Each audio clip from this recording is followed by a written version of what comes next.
can start now. Dear colleague and valued guest, on behalf of the sub-regional representation of WOHA in the Arabian Gulf, we would like to welcome you all, and we are very impressed for your joining and showing interest in our seminar on One Health, One Welfare. Indeed, animal welfare is closely linked to animal health and human health and welfare, as the World Organization of Animal Health, WOHA, emphasizes in its Global Animal Welfare Strategy of the 2017, and thus representing a vital asset for a more sustainable world. As you know, in its simplest form, animal welfare refers to the relationship and duties people have with animals to assure that animals under their care are treated humanely and responsibly on the basis of the non-five freedoms. Within the same context, the One Welfare is concept call for veterinarian and related animal services such as trainers, animal owners, environmental scientists, and human psychiatrists to collaborate and share expertise in order to care for the welfare of both animal and their owners. This is quite aligned with WOHA's 7th strategic plan, mission, and objectives, as well as the UN Convention on Animal Welfare, Health, and Protection, which poses a realistic solution to improve animal well health and human health, and represent a unique initiative directed to help confronting the challenges in animal protection and global health that our world is facing. Therefore, animal welfare considers as a crucial pillar of One Health, as an integrated, unifying approach that aims to sustainably balance and optimize the health of human, animal, plants, and ecosystem, which are interdependent spheres. Needless to say, One Health and animal welfare are important and overlapping fields that could benefit from each other.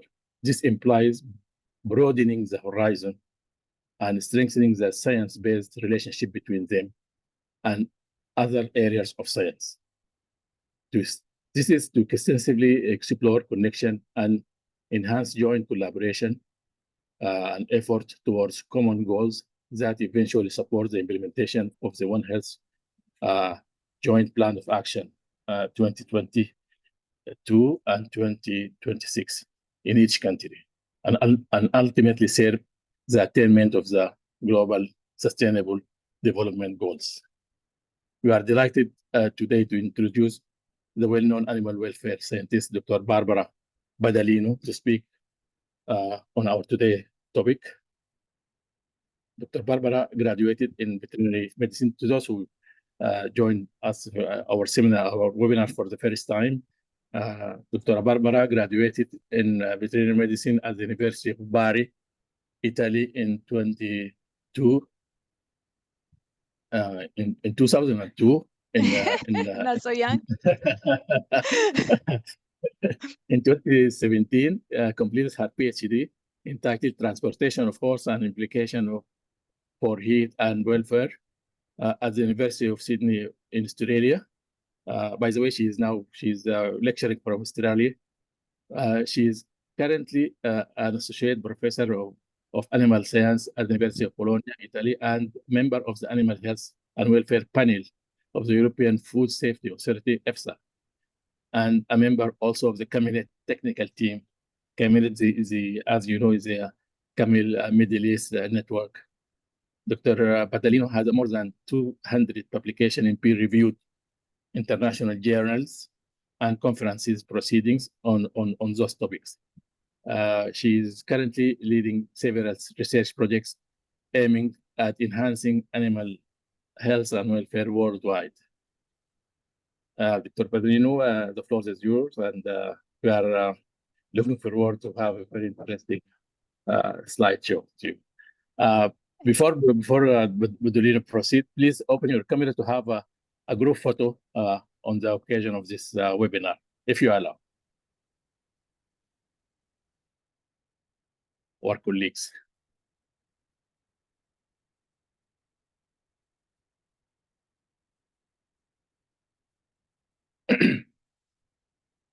Our dear colleagues, they are requested to open your camera to have a group photo with our welfare scientist, Dr. Budalino, and on the occasion of this webinar, before she starts her lecture.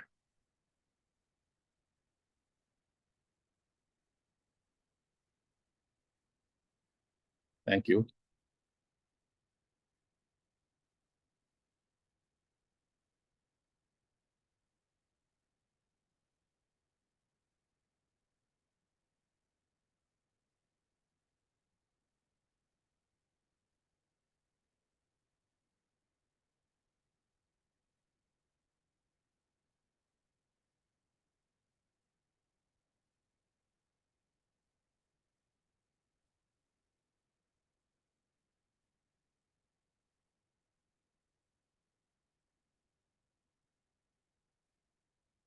Okay, thank you. Now the floor is yours, Dr. Barbara.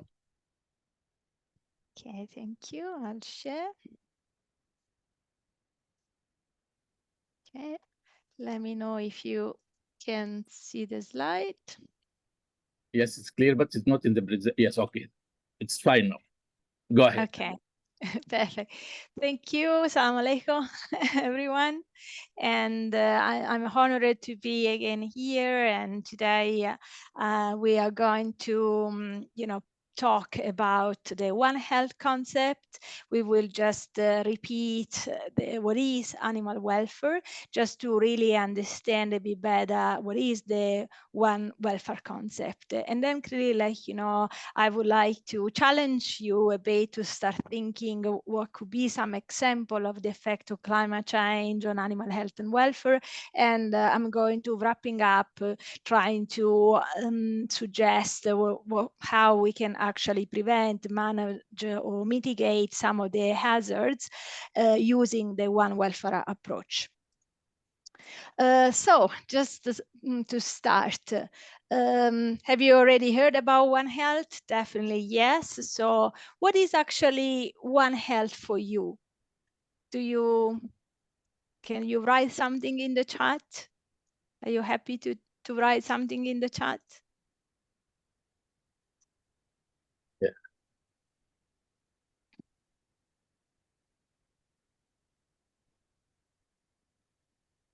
So I'm giving you a bit of and a hands up with okay, it's a multi-sector approach for health. Yeah, human, animal, environment as one entity. Great. And yeah, so this is the one definition taken from the website, official website, that says that One Health recognize that the health of people is connected to the health of animal and the environment. It is a collaborative, multi-sectoral and transdisciplinary approach, working at the local, regional, national, and global level, with the goal of achieving optimal health outcomes, recognizing the interconnection between people, animal, plant, and their shared environment. So a One Health approach is important because 6 out of the every 10 infection disease in human are spread from animals. And I had a go on just play with the Google Scholar, and then I investigate a bit who are the top scientists who actually are working in One Health. And you can see here are the top, I would say the top 8, and you can see how actually you can get so many citations if you work in One Health. The top scientists are 60,768 citations with this work. This is just to give you an idea of the impact. So if you do research in One Health, clearly the impact of your research is great. However, I want to also point that the majority of those top scientists are actually epidemiologists. So they might belong to the human medicine or the vet medicine, but the major topic that they investigate is actually human disease, and in particular zoonosis. So what is a zoonosis? again, use your chat. Can you write what is a zoonosis, and can you give me an example of a zoonosis? Brucellosis. Brucellosis, yeah. And which is Yes. really dangerous for veterinarian. Yeah. Yeah, you can also talk if you like to. It's not rabies. Yeah, rabies, it's really also dangerous and something that we. Not biting. And Yeah, so on. absolutely. Rift Valley fever. Rift Valley fever. So what is what is a zoonosis? So, like, you know, clearly it's a disease which can actually be spread by animals to humans, and you already suggested even more than whatever I written here. And clearly, like, you know, it doesn't is only a viral disease, but also bacterial. With the bacteria, clearly Salmonella infection, it's really important also for the food safety, and many of you are involved in food safety. So basically, clearly, like, you know, the zoonosis has been one of the most important topic of One Health, but kind of on a bad point of view. Like, you know, we are looking at the animal like, you know, they are the carrier of the infection, and in this sense, but this has been, I guess, a bit of an old relationship with animal, because, like, you know, nowadays actually the relation that we have with the animal is improving a lot. This is why, like, you know, I will take the chance to play this video with the hope that it works, because I love the video, and I would like to share with you.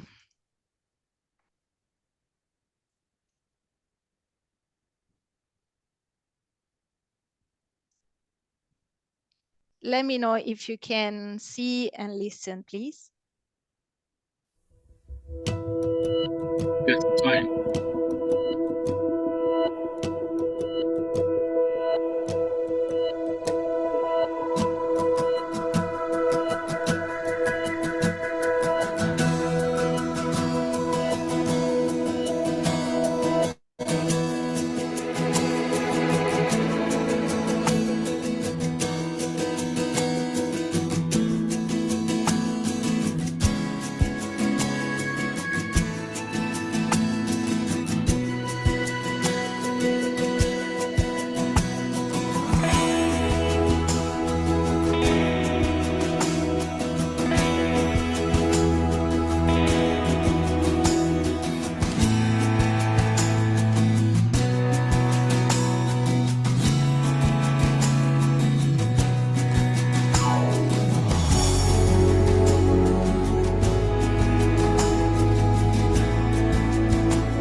I like a lot the video because it really gives, I think, the the idea of how actually around the world we can have a different relationship with the animal, and then really, like, how still the animal a part of our life, but they can also be a risk, like, you know, with the zoonosis. But at the same time, today we are going also to see how us as humans are actually, like, you know, a risk for the animal health and the welfare. So basically, like, you know, we are often a risk towards also ourselves.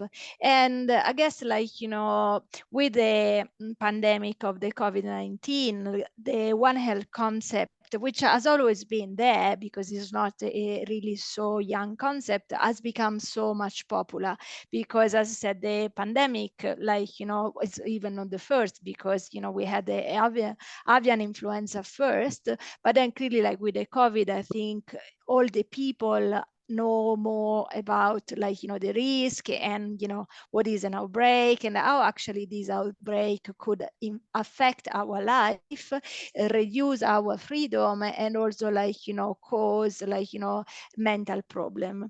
So with the One Health approach, I like to refer to this editorial of this is an editorial of the special issues of this journal. And basically, like, you know, what the editor says is that it has become increasingly clear over the past 3 decades that the majority of novel emergent zoonotic infection disease originate in animal, especially wildlife, and that the principal driver of the emergence are associated with human activities, including changes in ecosystem and land use, intensification of agriculture, urbanization, and international travel and trade. So it's actually the human, the real risk factor in this situation.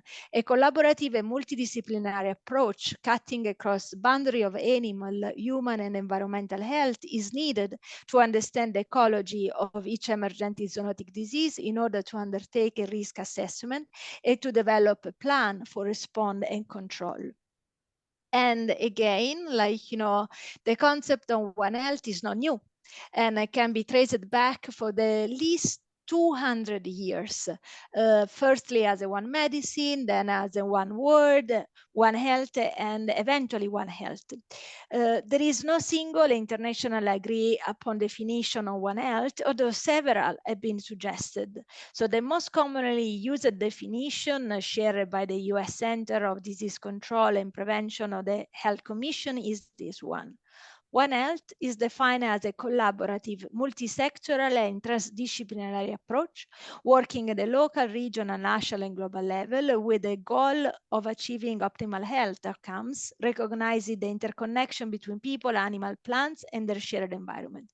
A definition suggested by the One Health Global Network is One Health recognizes the health of humans, animal, and ecosystem are interconnected. It involves applying a combined, collaborative, multidisciplinary, and cross-sectional approach to address potential or existing risk that originate at the animal-human ecosystem interface. A much simple version of these two definitions is provided by the One Health Institute of the University of California at Davis, which says, One Health is an approach to ensure the well-being of people, animals, and the environment through collaborative problem solving locally, nationally, and globally. And clearly, among the definition, I could not cite the definition, which is actually reported in the WOA website, that again says that One Health approach summarizes a concept that has been known for more than a century, that human, animal, and plant health are interdependent and bound to the health of the ecosystem in which they exist.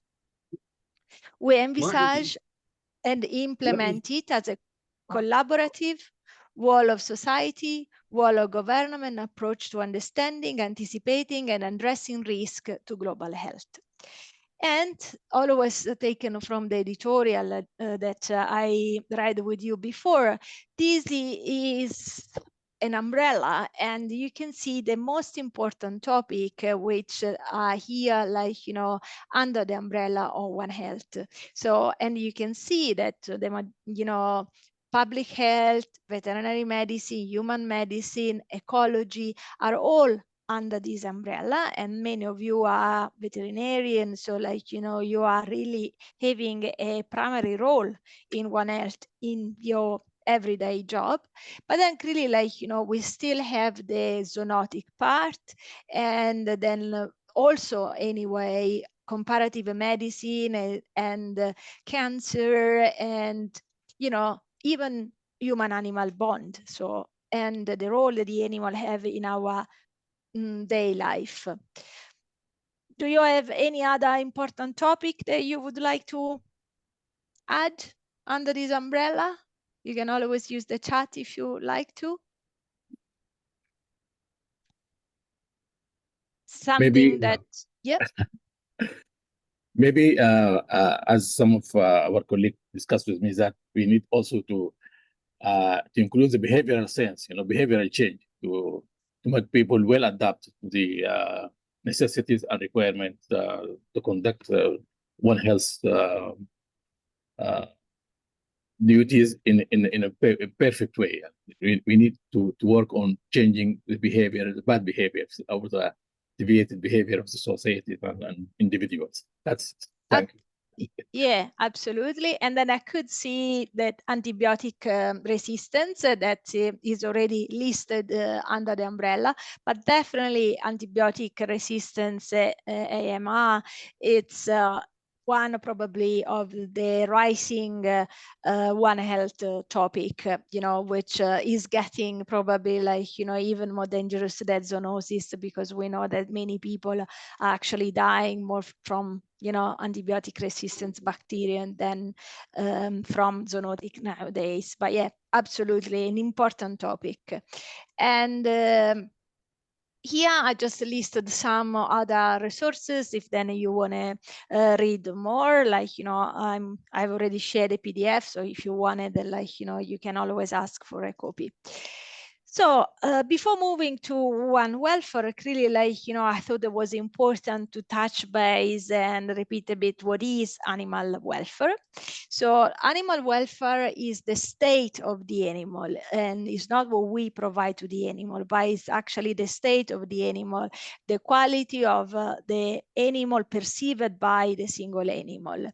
And I want to also highlight that animal welfare is not the ethical obligation to the animal. So animal welfare science is completely different to animal ethics. Animal ethics is a philosophy, and there are different theory that clearly, like, you know, different people might have a different opinion and theory how they, you know, interact with the animal, which often sometimes they can also be influenced by our single religion and culture. But instead, animal welfare is, and this is again taken from the WOA definition, and Leopoldo said that the last webinar, this is the definition, we don't have to discuss anymore about that, so I put only this definition: the physical and mental states of an animal in relation to the condition in which it lives and dies. And again, it's important that we don't get confused by what also the WOA side. So like what we need to provide so that the animal are in a good welfare is that the animal must be healthy, comfortable, well nurtured, safe, able to express innate behavior, not suffer from unpleasant states such as pain, fear, and distress. And I want to highlight the healthy part.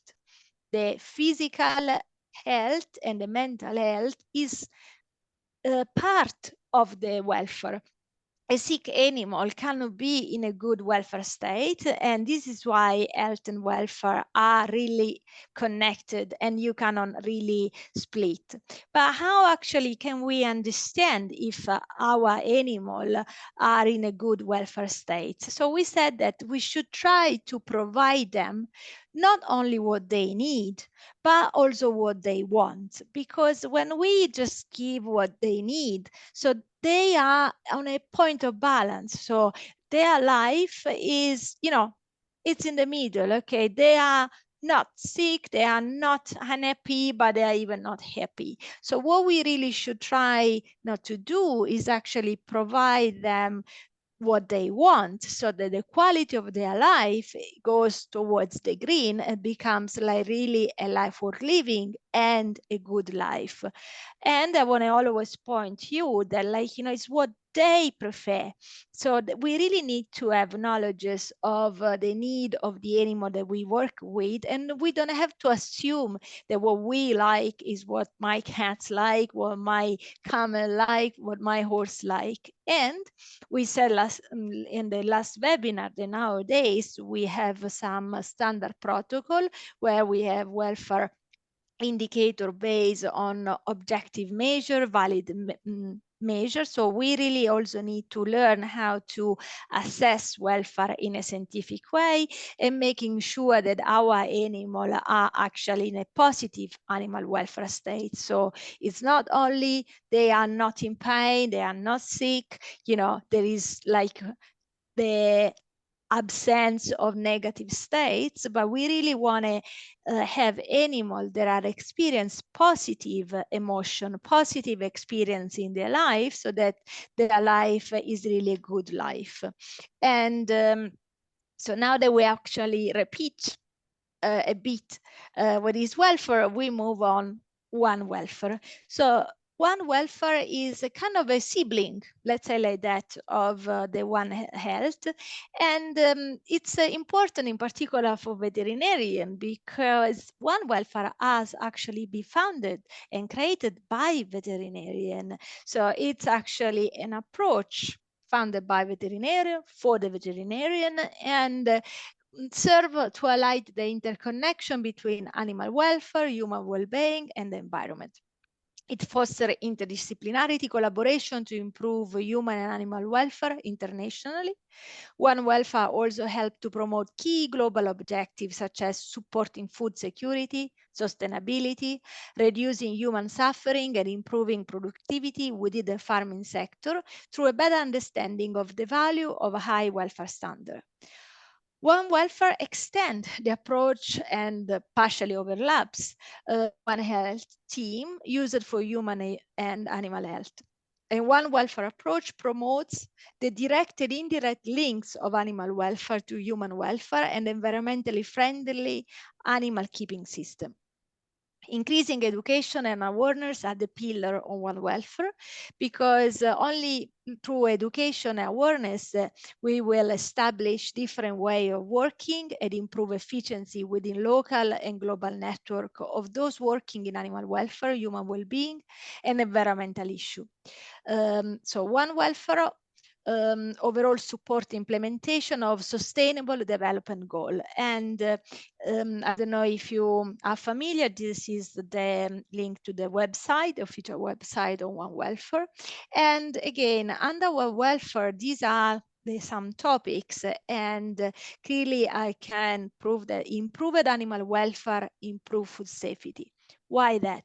Because we know that welfare and health are connected, and if the animal is really like, you know, not in a good welfare state, is really stressed, and it might get sick. So like, you know, stress affect the immune system of the animal, so they might actually become more prone to develop disease. And like, you know, if they're really stressed before to the slaughter, for instance, by transport, by wrong layerage, clearly like the quality of the meat is not good and might be even not safe, coming back to the salmonella that we said before. But under the umbrella of One Welfare, we have also some other particular topic which are more included in also the human well-being.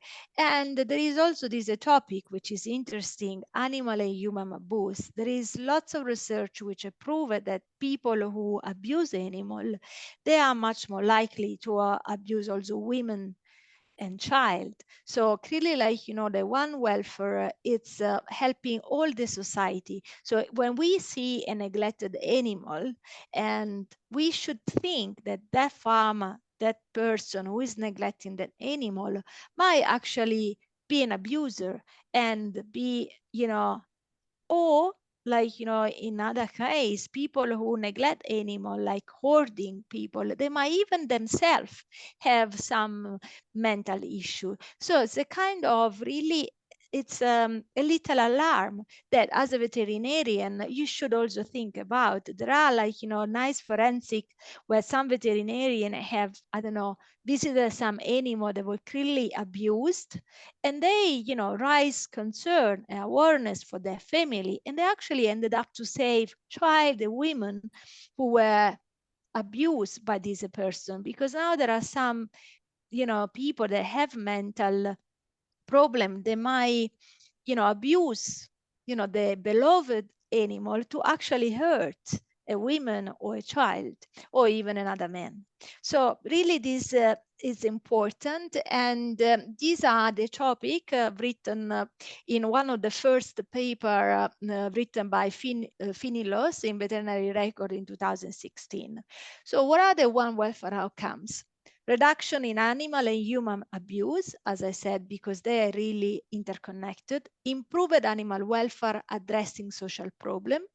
Within inner city areas, it's not unusual for cases of animal cruelty and abuse to be related to poverty and social problems. So actually, if we improve, like, you know, the welfare of those animals, we are going actually to have an effect of the society. Or if we improve the quality of life of some people in our society, then even the welfare of the animal will be better. Links between improved animal welfare and food safety. I already said that, like, you know, stressed animal are just a huge risk for food safety. Improved animal welfare, improved human well-being. And again, I gave you the example of hoarding before. So people that actually have, you know, these, they collected all these animal, there are actually, like, you know, people that have their own mental issues. More efficient multidisciplinary approach, a more joined up multidisciplinary approach could be efficient and effective. For example, animal welfare indicator can be used as a sign of a farmer being successful or failing to cope. It could be used to detect poor farmer health and well-being. As I said before, like, the welfare of the animal is really connected to the production. And we know that if, you know, you are a farmer and, you know, you live on your production, clearly, like, you know, if your animal die and you are like losing lots of money, you cannot be happy at all. So really there is a connection with the farmer well-being. Improve life chance, human rehabilitation, and animal rehoming.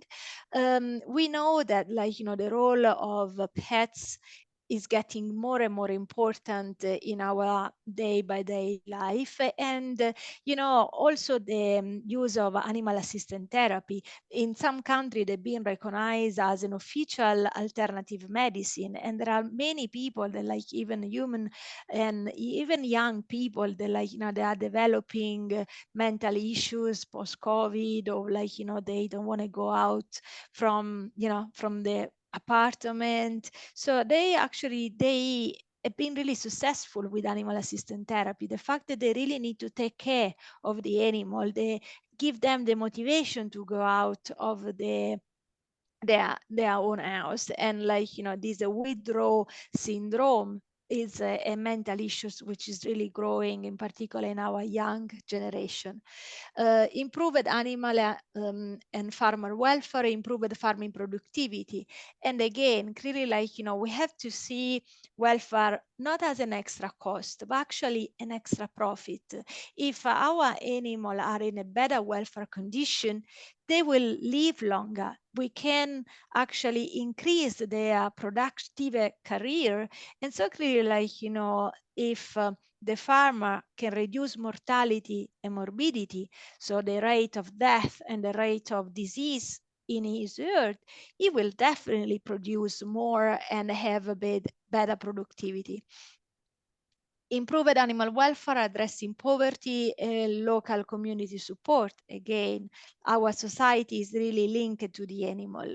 Improved animal welfare, improved food security and sustainability. Like, you know, this is, as, like, you know, we heard in the introduction, we have to see the welfare of the animal, like, you know, improving the animal welfare standard as a way to become more sustainable. And again, if we can reduce the waste, like, we reduce the death, we reduce the sickness, we reduce the use of antibiotic, we are actually really enhance the sustainability of our livestock farming. As last, we have increased biodiversity, improved the human well-being. Has been proven actually when we have more, yeah, we will get there. And then basically, like, we have more species, then really, like, we are actually going on even having better human welfare. Then, like, this is a new picture on one welfare. And then basically then you can see that it's like having 3 plates: human welfare, animal welfare, and environmental welfare. And we can use this approach to basically, like, analyze any animal related industry. And as an example, I put here the paper by McGreevy and collaborator. We actually used the one welfare approach to study the thoroughbred breeding and racing industry. And you can see that he has used the 5 domain model, so nutrition, environmental, health, behavioral interaction, and mental states, to examine basically, like, the horse welfare, the human welfare, and you can see how many people rotate actually in the equine industry. And you can see yourself: veterinarian, administrator, stud, jockey, all those people work day by day, depends on the welfare of the animal. But at the same time, this industry has an effect of the planet. And clearly, like, this is something that we really need to start thinking. We share the same planet.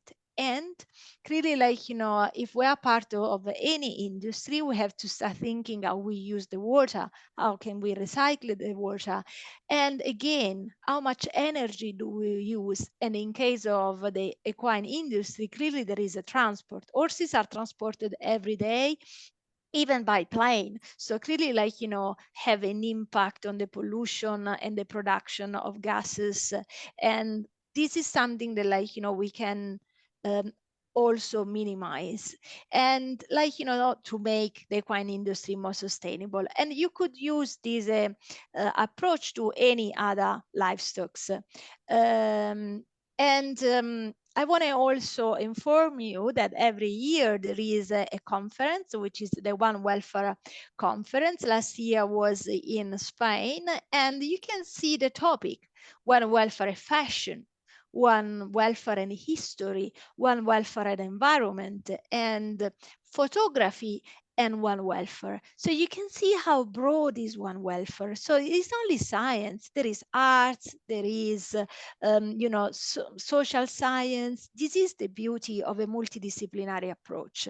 And I'm proud to say that, like, we won the award to the best poster at the last conference, and with the study that we actually did in Cairo at the camel market. And basically we just did a questionnaire, and we asked the people, like, the caretaker, the people working at the market, what welfare is, what they believe is welfare. And we found that actually they didn't have a good understanding of what welfare is. And for many of those people, welfare would just feed the animal, give food and water, or just making sure that the animal was sick. So they actually didn't have a good understanding of the welfare. And often those people were scared of, camels can be big, and they used to beat the camel just because they were afraid of them, or for lack of skills. They were not really able to handle those animals.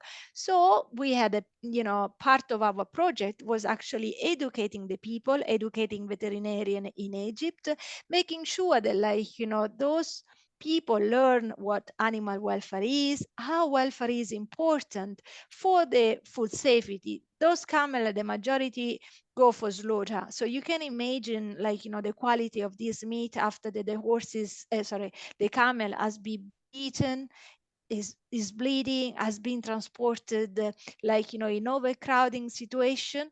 the meat is not good, cannot be good.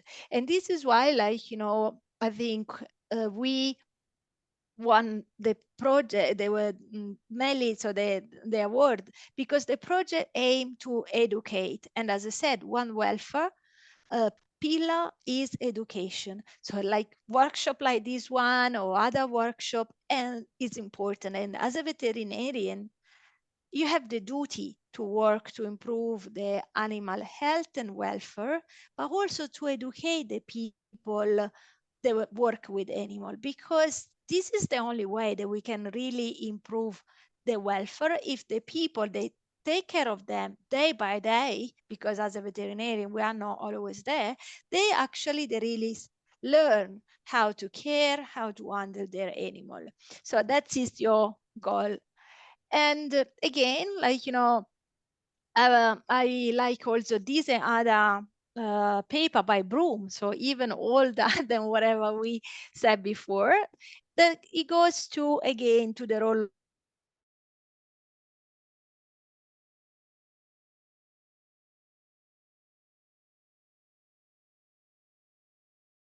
wasteful system, biodiversity reduction by agriculture, and damaging climate change affect the existence of all animals, including humans. So the discussion is now urgent, and people are rethinking the links with the animal we use for clothing, food, work, companionship, entertainment, and research. So people now start caring more for the animal, and how we care for the animal. People start buying product they come from animal with a high standard. So this is why, like, you know, one welfare approach is also important for the economy. And again, the concept of one health, one welfare, and one biology are discussed in the background to driving global change. Nothing should be exploited without considering the ethics of the action and the consequence. So again, we as humans are actually the major risk factor. We are, with our action, with our decision making day by day, we are affecting the planet. And the planet, you know, is giving back us a climate change, this is a global warming. But who is actually paying the first cost? Who is actually paying, you know, as a first line of the climate change? And this is why now I'm asking you to think 1 minute just about what are the effects of climate change on animal welfare. So the fact that the temperature are rising, what is actually causing on the animal? And again, climate change doesn't mean only global warming. What else is happening which can affect the animal? Flooding. Flooding. Yes. Yep. And also Some other suggestion. You can use the chat, or you can also forest fires. Yep. Decrease of resources. Absolutely right. And we start with that. We have all of us this idea that, you know, wildlife, they must have a good welfare because, you know, they can express the normal behavior. However, we forgot that we are changing their habitat. So with our day-to-day decision, we are, you know, taking off lots of trees. So koalas do not have any eucalyptus anymore. They're starving. And again, with the other problem with the climate change, then we have also lots of drought. So no rain, no pasture, no food, no resources. And this is why, like, you know, many animals are dying by starvation, which in my opinion must be the most painful way how to die, because, you know, it's really long.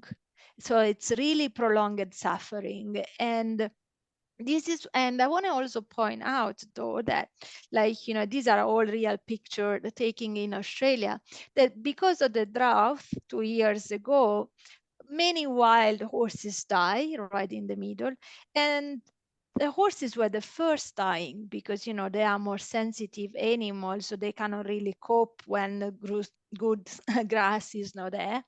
But what's happening here is that, like, you know, when some species dies, the others, like, you know, camels, which are more resistant, or even sheep, that even if they're really skinny, they can still, like, you know, cope with less quality forage, they become a pest, because we are going to reduce the biodiversity of this environment. And again, why? Because of the drought, because of the lack of nutrition, lack of feed. And again, this is a graph of Australia, like, you know, every year's become hotter. And what happens if it's really hot and, you know, the pasture are dry? There will be more fire. So, you know, the solar radiation are stronger, you know, pasture is dry, there are not enough shade, and then really, like, you know, you can have just some self burning fire. And again, what happened to those animals during the fire? They die. There are really no rescue in place of wild animal during fire. And then, like, you know, we are going to lose important endangered species. Like here in Australia, they really have lots of problem with koalas and the Tasmania devil, but that is in all other country with other native species. We are now endangered because of the fire. But, like, you know, when we thinking about fire, we also have to start thinking not only on the wildlife, but also of our domesticated animal, because has been happening, and these are linked, like, you know, in a you know, fire in the US, which actually it's a chicken farm, which, you know, got a fire and all the animal die. They were burned inside because there was no rescue for those animals, no system to open the cage, and they die like no burn. And then again, that is not good. So we really need to try to stop this. And again, global warming, then we can have heat stress every day, like, you know, it's getting hotter. And then really, like, you know, during any vehicle, there are 5-6 degrees hotter. So we really are cooking our animal inside the truck. And in particular, if the truck have even no roof or no ventilation system, really, like, you know, those animals suffer from heat stress during the journey, the lairage. And are we eating really that meat? And then the other point are the, you know, these typhoon and floods are getting more and more common. And I mean, even last year, close in Italy, we had a huge flood, basically, like, you know, close to Bologna. And I think we were like in the news all over the world. And but then in Asia, there are lots of floods happening. And again, why one welfare? Because many people try to rescue their animal. And, you know, we do silly thing. Our beloved animal are in danger, or like, you know, even our production animal. If I'm a farmer, that is all my economy. I cannot feed my family if my livestock die. I'll try to save it. But many of those people are not trained and they die trying to saving their animals. So we really need to put in place education plan to improve that. And again, like, you know, we have to consider that during flood, many animals die. And sometimes there could be endangered species, like in this article, where some rare rhinos die. So what, you know, one welfare is also a international policy maker movement. This is why this is Europe. In Europe, also in the South, we are really in this red high risky situation. So we have a high risk of drought and heat pellets. We are decreasing the water availability. And so what is Europe doing? Europe has created this European Climate and Health Observatory. This is a partnership between the European Commission, the European Environmental Agency, the European Center for Disease Prevention and Control, and the European Food Safety Authority, and other organizations to allow policy and decision makers to visualize climate change related health risk and help them to act and respond to this risk. But again, how can we prevent and minimize the effect of climate change on animal welfare? We really need to start thinking about prevention. So try to apply all prevention to implement animal health and animal welfare. And we need to increase animal welfare standard, making sure that they are really also enforced around all the planet. Put in place emergency plan, animal rescue plan, train the animal keepers in appropriate handling of the animal, how to take care of the animal properly, also how to save the animal if the animal are in danger. And again, change of a housing system. So we really need to see like animal welfare friendly housing system as an extra profit and stop to think about this change and moving away from the cage as an extra cost. And again, so what are some easy change of management of our cattle to reduce heat stress? We can definitely feed them at night, or then we can use mister, water sprinkler, we can use eye conditioning, or also apply precision livestock farming. However, all of these is going to have an effect of the planet for the equine industry. Are we actually really saving water, with the water sprinkling? So another way to think is, instead of actually producing milk from freezing, I might change the animal. I should keep local autochthonous cattle which are actually more able to cope with the heat, or even change species, producing milk from camels. We are really good in coping with the heat, or goats that are also have a higher threshold. So again, clearly, there are lots of mitigation strategy that we could apply, and this article, which I recommend you to read, is on the strategy for animal welfare. But to sum up, we can actually changing something. So going back to the behavioral change that it was suggested before, what actually can we do to reduce greenhouse gases and actually stop or mitigate the climate change?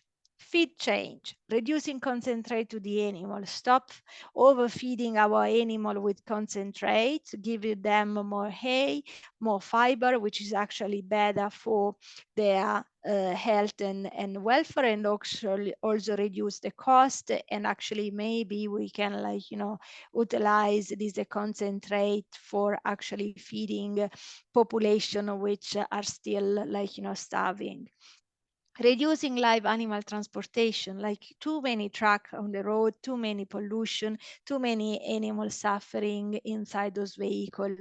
Why don't implement local breeding? Why should I actually import that particular breed from Australia when actually I could breed my own animals close so that they are slaughtered really close and they travel less? Or even better, why actually we don't start slaughtering animal close to their farm and shipping carcass? So we can put much more carcass in a truck than living animal. Genetic selection, for too many times, we have selected animal just to increase production, and now we have broilers which are growing so fast they cannot move, they actually get sick. So changing the way how we selected animal towards characteristic which make them more resilient to you know, the heat. They are like, you know, animal which cope better with the stressor. They are animal which are easy to handle. So a selection for animal welfare. And again, like, you know, we should stop the use of antibiotics for the antibiotic resistance that we said. Stop using definitely antibiotic for the animals, by making sure that the animal do not get sick. So prevention measure. And again, intensive farming of pig and chicken, we know that those animals are not in a good welfare state. So intensive farming is not like, you know, a way, an appropriate way to have welfare of our animal. And again, instead invest in animal welfare friendly farming. And we will see that, as I said, so the animal will get less sick. We will use less antibiotics. Animal will die less, and animal will live longer. They will live longer, so they will produce longer. So animal welfare is actually a way to increase the production. Again, apply new technology. These are all, you know, nowadays there are lots of precision livestock farming technique that really monitor better the animal, the health, the welfare of the animal, and then they really reduce, like, you know, the waste of the animal, less death, less mortality, so less greenhouse gases. And again, what can we do day by day? We should just try to reduce our food waste. Every day, too many food goes into the rubbish in all the developed country, also in the developing country. And we should start thinking that to produce that food that we just threw in our rubbish bin, you know, lots of water has been used, animal have been raised, animal have been fed. And again, like, you know, clearly to feed those animals, to feed the plant, water the plants, you know, water has been used, soil has been used, and clearly, like, you know, there been a pollution towards the planet. So clearly, like, you know, if we are able to reduce our food waste, we really were doing something to reduce the climate change. And as we said, we will improve animal welfare, human well-being, and environmental welfare. And with this, I thank you, and I'm open for questions. Thanks, Barbara, for the very for the wealth of information you provided and the and diversified knowledge, which broaden our understanding to the welfare, and it is interrelated with the climate change and environmental changes. And the floor is open for colleagues to interact or to comment or to ask questions. Please, you can open your mic and ask if you have any question.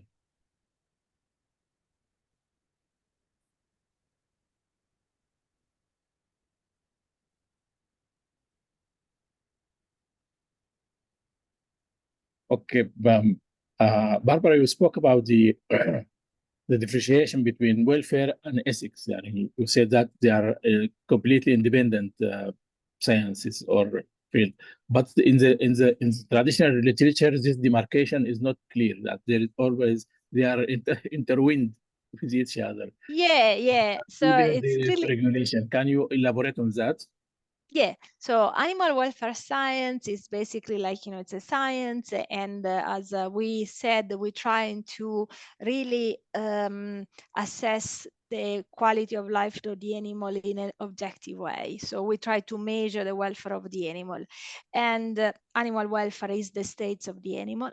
Animal ethics instead is how we relate it with the animals. And clearly there are different theories. So you can have the utilitarianism approach where, like, you know, we can still use the animal, but, like, you know, we are certain that we respect them properly. But another theory is the animal rights. So the animal have the same rights of humans, so no one can kill animal, for instance. So you can see that is a theory, it's a philosophy, is an approach. So there are people who don't want to kill animal, they are maybe vegan, they don't want to use at all the animal. That is one of the theoretical approach. And however, like, you know, since animal ethics comes from philosophy, there is no right or wrong question or vision. Like, you know, I have my vision, you have your vision. We can maybe discuss for 2 days, but I'm not going to change my vision. Instead, animal welfare science try to be objective, so be neutral, and then give evidence and say, okay, like, you know, actually, you know, we can keep the animal, but we can measure the quality of life, and then, like, you know, we can distinguish in a abused animal, in a animal with a good welfare, and an animal with a bad welfare. Yes, thanks. It's clear. Any colleague has a question or comments? Also, Barbara, the need for producing more food is pressing, the pressing need to satisfy the issue of the food security and to eliminate the food in many parts of the world, which this causes always the changes in production approach, production, animal production methods. And this is competing, you know, issues need to be compromised. And I think this is because you need why food, you need to raise more animals and to produce more to intensify the production methods. How to reach a balance in this? What do so you definitely, like, you know, first of all, I mean, I think we go back to your behavioral change. So it's true that, like, you know, the population is growing and there is more demand for food, but however, like, you know, it's not that everyone really needs a steak every day. Actually, like, you know, we have the problem of obesity right now. So, like, actually, like, you know, we are eating too much, and we are also wasting too much. So, like, you know, it is not really true that we need so much more food, but like, really, it's a better distribution of the food. And so reducing the food waste can actually really help a lot, like, you know, in compromise, as you said. So if we actually waste less, people might have more food for actually be fed. And also, like, you know, there is this way how to see the change also in the feeding of the animal, like, you know, try to anyway actually give less cereal to the animal and actually use those cereal for the population which might really starving, as I said before. And then clearly, like, you know, it's a matter of also, we can intensify, but then if I have a mortality of 10 or 12% in my chicken farm, I don't know if this actually is good, because I am intensified, but I'm lose 10%. So maybe, like, you know, making sure that, like, you know, even still keeping animal together, but in a way that we don't have such high mortality. Yeah, clear. Thanks. Any And questions from the audience? Okay, Yes. Dr. Abdulaziz, you are muted. there is a question by Dr. Mezziani. Okay, go ahead, Dr. Faisal. Yeah, no problem. Thank you very much for this presentation. My question is, do you share the idea that the one welfare concept or approach, which is an issue, we all agree on that, but do you think that is the rich countries issue more than the poor one? Look, Reason why I tell this, because they are the more producers of animals, and more concerned by the non-compliance also on the animal welfare. I know, I give know, you the because word. it's something that, like, I work often in a developing country, and I actually am learning day by day and looking with my eyes the need of the people. And I still believe that, like, yeah, it could be something that, like, clearly, some people say it's a crazy thing the only European, or really, as you said, really rich people think about. But actually is not this. So many more people care about the animal in general. So we speak about social license to operate. So actually there are some like, investigation where there are still people who care about the animal, and they still care about, food safety. So, like, if they can see that actually the product, are actually safer, then clearly, like, maybe they clearly, like, they also care about. I agree that clearly, like, there are some countries that are so much in poverty that, like, animals are seen and they need to be used. But, from my personal experience, because I've been in situation really with poor farmer, those people really care for the animal, because maybe, that donkey is the working donkey. Without the donkey, they cannot produce anything. So I actually see even a better standard, sorry if I say that, in some poor country where people really live with the animal and they care for the animal, and they will do everything to save their animal in a flooding. So I don't really think animal welfare is a crazy thing for rich people, but it's something that really,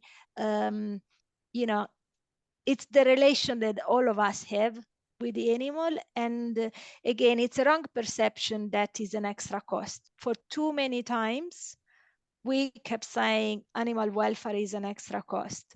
Nowadays, we know that it's actually an extra profit. The taste of the product are better. And so many consumers, they prefer the quality of the product of animal raised with higher standard. Thanks, Barbara, for this Thank extensive. you very much. Very clear and complete, yes. Thanks, Barbara, again, and thanks also for approving sharing the I presentation. think we have another question, and then I think we can wrap up. There is, Abdulaziz? yeah, hello, hi. Hello, how are you? Yeah, can I talk now? Yes. Yeah. Yes. Yeah, I agree with Barbara that the taking animal welfare in consideration is not an extra cost. Actually, it is an investment which will convert into a profit later. From our experience of improving the animal welfare locally, we noticed that doing everything right. In Kuwait, yeah. Yeah, in Kuwait. So we have noticed by following the guidance of nutrition and animal welfare, we noticed that it is increased capital investment, but doing everything right from the day one for the animal, it will bring more profit later life. For example, taking care of the animal from in cows from fetus. I mean, giving the dam every rest she need, and taking care from for the young calf will bring more milk after adulthood, and this also will give more longer longevity in the herd, so that you will need less animal, so that you will have lesser impact on environment. So I agree with this very fruitful presentation, Barbara.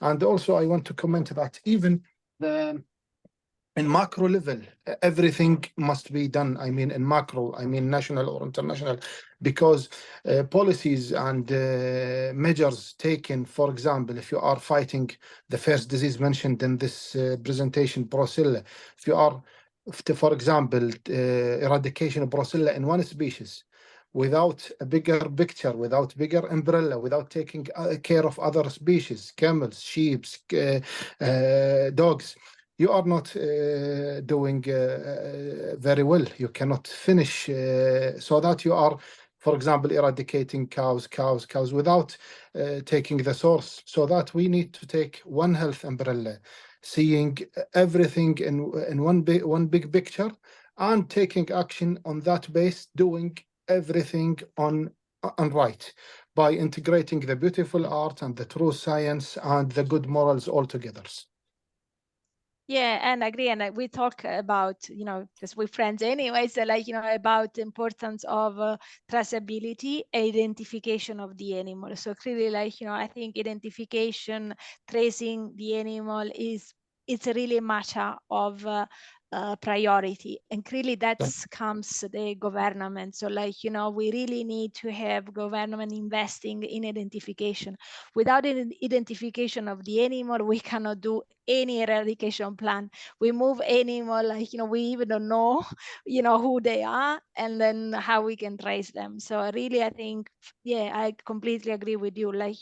In that, there are policy decisions. So each country should invest in identification, in investing in veterinarian, making sure we have monitoring plan, eradication plan, and clearly across the right species and based on science. And then just on the profit part, I can also mention there are a study that has proved that when the disease of an animal is identified earlier, so there is actually such a reduction in cost because the animal recover quickly, and also we spend less in drugs, less use of antibiotics, go back of and the antibiotic resistance.